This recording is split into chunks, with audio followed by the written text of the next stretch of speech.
इन दिनों देश में कोलकाता मर्डर केस का मुद्दा गरमाया हुआ है। ममता सरकार के दावों पर सवाल उठ रहे हैं। एक बार फिर से महिला सुरक्षा के दावों की पोल खुल चुकी है। जय हिंद दोस्तों, स्वागत है आपका आइडियल इनपुट टीवी पर, जहां आज हम बात करने वाले हैं उस दिल दहला देने वाली केस के बारे में जो कोलकाता में एक डॉक्टर के साथ हुआ। ये केस न सिर्फ एक भयानक घटना है बल्कि इसने सिस्टम की बुरी हालत को भी सामने लाया है। चलिए इसके हर एक पहलू को डिटेल में समझते हैं। लड़की ने सुसाइड कर दिया है, ये खबर आई है। हाथ जोड़ती रही माँ बाप, हाथ जोड़ते रहे, हमें एक बार दिखाओ, हमारी बच्ची का मुंह एक बार दिखाओ।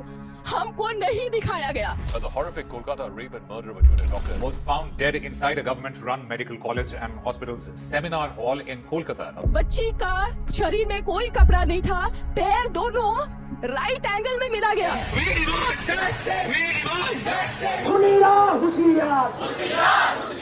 चश्मे को कूटा गया, जिसकी वजह से आंखों से खून निकल गया, गला दबाकर मारा गया। 9 अगस्त को कोलकाता के आरजी कर मेडिकल कॉलेज में ट्रेनर डॉक्टर के साथ रेप और मर्डर किया गया। आपको बता दें कि अभी तक सिर्फ रेप और मर्डर की बात ही सामने आई थी, लेकिन अब पूरे मामले में एक और चौंका देने वाला खुलासा हुआ है, जिसने इस केस को एक बड़ा एंगल दे दिया है। लेडी डॉक्टर के पोस्टमार्टम का हवाला देते हुए डॉक्टर श्रवण गोस्वामी ने मीडिया से बात करते हुए बताया कि पीड़िता के शरीर पर काफी चोट थी और इसकी बॉडी में सीमेन की मात्रा ये दर्शाती है कि एक से ज्यादा लोग क्राइम में इन्वॉल्व थे।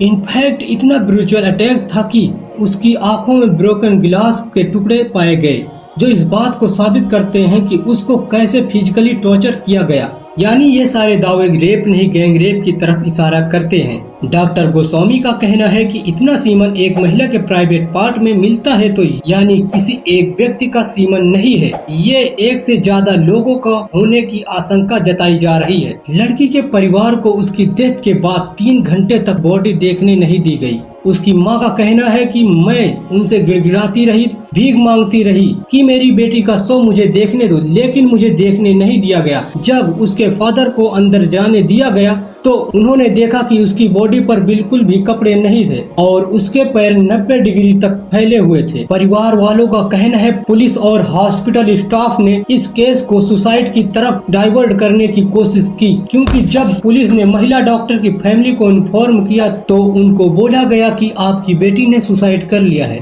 लेकिन पोस्टमार्टम रिपोर्ट ने इनकी सब बातों को झूठा साबित कर दिया। और उसके साथ साथ इतनी घिनौनी डिटेल सामने आती हैं कि पूरा का पूरा देश सहम जाता है। किस तरीके से उस महिला का गला घोट के मारा गया था, कैसे उस पर जेनिटल टॉर्चर किया गया था, थायराइड कार्टिलेज टूट गया था, इतनी बुरी तरीके से उसको स्ट्रेंगल किया गया था कि उसके प्राइवेट पार्ट पर जो जख्म है उसकी रिपोर्ट 4 पेजों तक चली जाती है कि कैसे उसको मारा गया था। उसके बेली पर, उसके लिप्स पर, उसके फिंगर पर, हर जगह चोट ही चोट। उसका मुंह, उसका नाक किस तरीके से क्लैंप किया गया था, दीवार के अगेंस्ट पुश किया गया था, जिससे वो चीख और चिल्ला ना पाए। उसके फेस के ऊपर स्क्रैच मार्क भी हैं। उसके मुंह से और आंखों से खून निकल रहा था। इस केस में एक सिविल वॉलेंटियर संजय रॉय को अब तक अरेस्ट किया गया है। संजय रॉय को लेकर पुलिस ने कई खुलासे किए हैं। पुलिस ने उसकी काली करतूतों के बारे में जानकारी दी है, जिससे हर कोई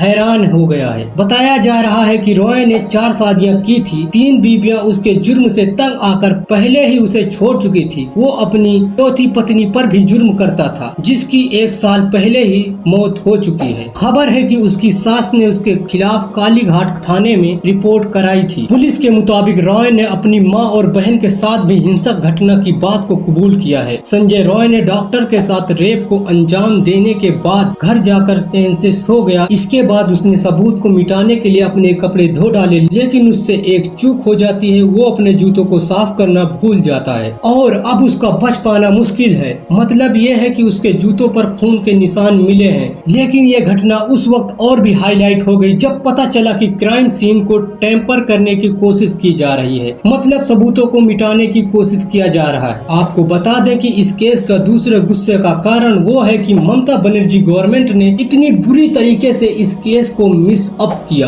कि इतनी गंदी इंसेंसिटी दिखाई, जिसकी वजह से लोगों ने अपना आपा खो दिया। अब देखिए वेस्ट बंगाल सरकार ने क्या किया। ये डॉक्टर संदीप घोष हैं, जो आरजीकर मेडिकल कॉलेज के प्रिंसिपल हैं। इनके ऊपर जब प्रेशर आया, वहाँ के डॉक्टर रेजिडेंट्स ने प्रोटेस्ट किया तो इन्होंने तो पहले रिजाइन करने से मना कर दिया और इनका कहना था कि उस लड़की को वहाँ जाने की क्या जरूरत थी। ऐसी घटिया सोच वाले तो प्रिंसिपल थे। उसके बाद जब इन पर प्रेशर पड़ता है तो ये फौरन रिस्पॉन्सिबिलिटी लेते हुए रिजाइन कर देते हैं। अब देखिए वेस्ट बंगाल की सरकार को, जो इनको 8 घंटे के अंदर अंदर Kolkata national medical college hospital में इनको शिफ्ट करके वहाँ का प्रिंसिपल बना दिया। फिर इसके बाद और भी स्टूडेंट का गुस्सा सामने आता है और जहाँ डॉक्टर संदीप घोष की ज्वाइनिंग हुई थी, वहाँ के स्टूडेंट इनके ऑफिस को लॉक करके इनके ऑफिस के बाहर ही धरना देना शुरू कर देते हैं कि यहाँ इनकी ज्वाइनिंग नहीं होने देंगे। अब ये केस कोलकाता हाई कोर्ट के ऑर्डर्स पर सीबीआई के हवाले कर दिया गया है, जिससे लोगों में कुछ उम्मीद जगी है कि सच सामने आएगा। इस वक्त सीबीआई ने केस की पूरी जांच अपने हाथों में ले ली है। पुलिस के ऊपर भी सवाल उठाए जा रहे हैं कि